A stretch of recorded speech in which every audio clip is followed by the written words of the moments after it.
Assalamualaikum warahmatullahi wabarakatuh. Selamat pagi. Saya Andi Putra Rusdianto, mahasiswa magang dari Untak Surabaya. Saya bersama kelompok saya, Noviar Ramadhani dan DP Kaperawati, ingin mewawancarai Pak Siswandi. Perkenalkan, nama saya Pak Siswandi dari Kementerian Hukum dan HAM Jawa Timur. Saya di bidang pelayanan hukum umum pada kantor wilayah Kementerian Hukum dan HAM Jawa Timur. Baik, sekarang saya akan mewawancarai Pak Siswandi.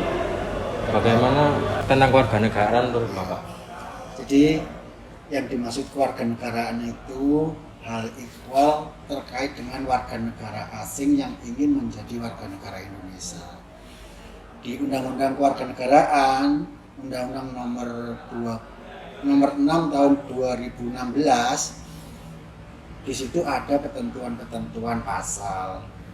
Ada beberapa pasal, ada pasal 8, ada pasal 19, ada pasal 6, dan ada aturan baru yang lainnya. Kalau untuk pasal 9 itu terkait dengan atau juga disebutkan namanya naturalisasi. Apa itu naturalisasi? Naturalisasi itu warga negara asing yang ingin pindah menjadi warga negara Indonesia. Tentunya di situ banyak persyaratan yang berlaku. Seperti contohnya, yang bersangkutan harus sudah menetap di Indonesia kurang lebih 5 sampai dengan 10 tahun tidak berturut-turut, dibuktikan dengan kartu izin tinggal tetap yang dikeluarkan oleh imigrasi.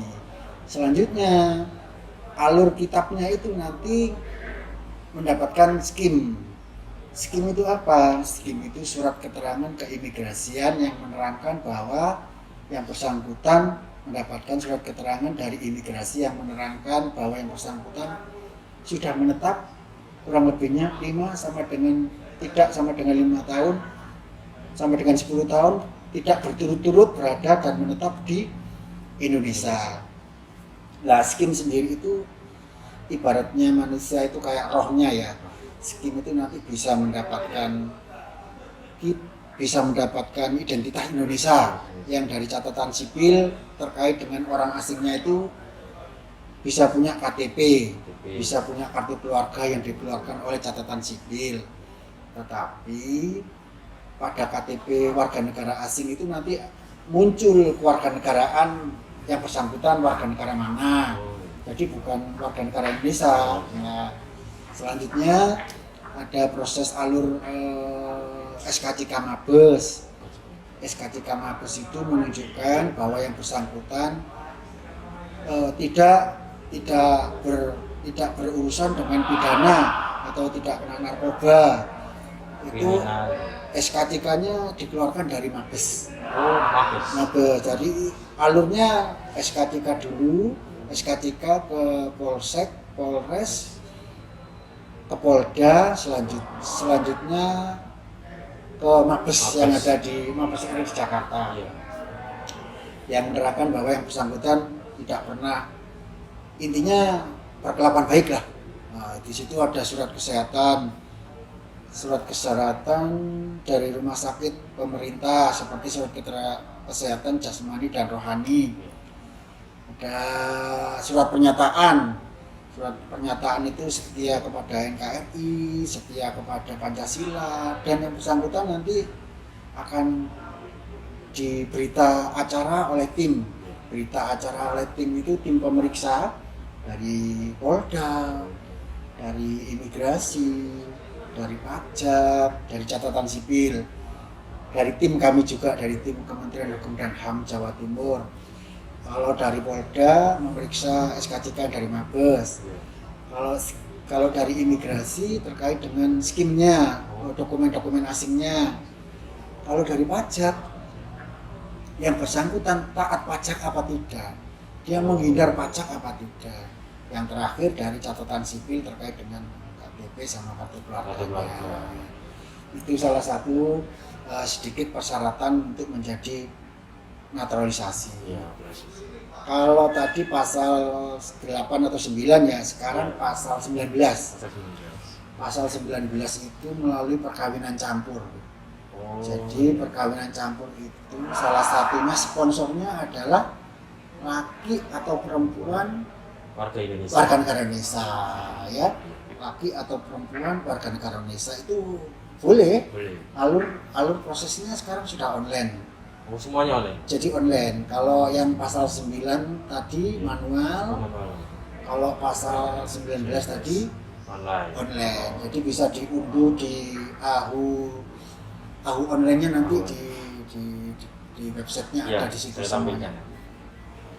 Selanjutnya anak lahir dari perkawinan campur itu ada pasal 6. Jadi anak lahir siapa sih yang menjadi warga negara Indonesia itu? Nah, yang menjadi warga negara Indonesia itu yang dari pasal 8 itu sudah mendapatkan SK dari Presiden menjadi warga negara Indonesia.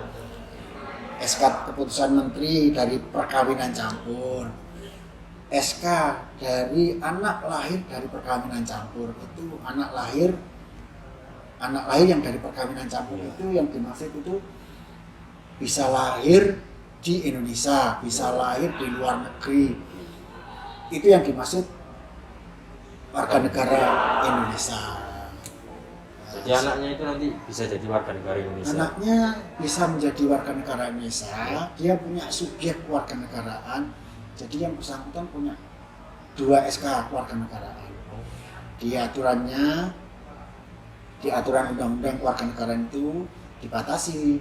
Jadi anak lahir sebelum 1 Agustus 2006 yang bersangkutan punya SKB kewarganegaraan. Anak lahir sesudah 1 Agustus 2006 yang bersangkutan secara resmi sah, otomatis yang bersangkutan sudah punya kewarganegaraan, punya 2 kewarganegaraan. Kedua-duanya sebelum dan sesudah dibatasi usianya sampai usia 18 sampai dengan 21 tahun diberi kesempatan untuk memilih salah satu kewarganegaraannya. Memilih ikut bapaknya warga negara Indonesia atau warga negara asing, atau ikut mamanya warga negara Indonesia atau ikut asing. Diberi kesempatan untuk memilih warga negara yang bersangkutan. Kalau lebih dari 21 tahun? Kalau lebih dari 21 tahun yang bersangkutan anak lahir dari subjek warganegaraan itu tidak memilih, ada aturan baru lagi. Sekarang masih dalam tahap belum diresmikan, belum dikeluarkan, masih diproses ini. Peraturan menteri, permennya sudah turun, tapi pelaksanaan masih belum disampaikan ke masyarakat. Undang-Undang nomor 21 tahun 2022 terkait perubahan tentang kewarganegaraan. Di situ memuat anak lahir yang terlambat memilih dan anak lahir yang terlambat memilih. Seperti itu. Alurnya sama, prosesnya juga sama. Harus punya data-data yang saya sampaikan sesuai dengan pasal awal itu tadi. Seperti itu. Sudah, terima kasih Pak. Sama-sama, terima kasih kembali. Baik, saya tutup. Saya Andi Putra Rudianto, Bapak Siswandi dari Kemenkumham. Assalamualaikum warahmatullahi wabarakatuh.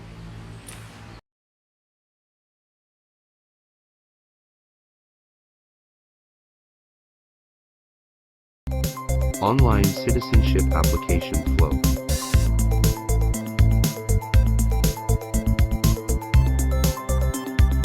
First, registration.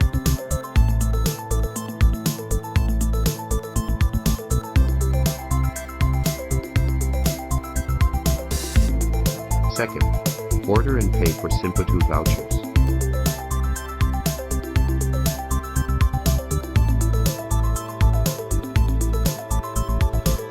Third, input data.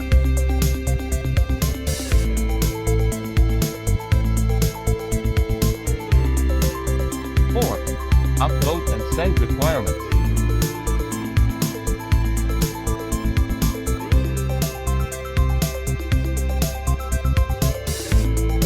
Please print decision letter.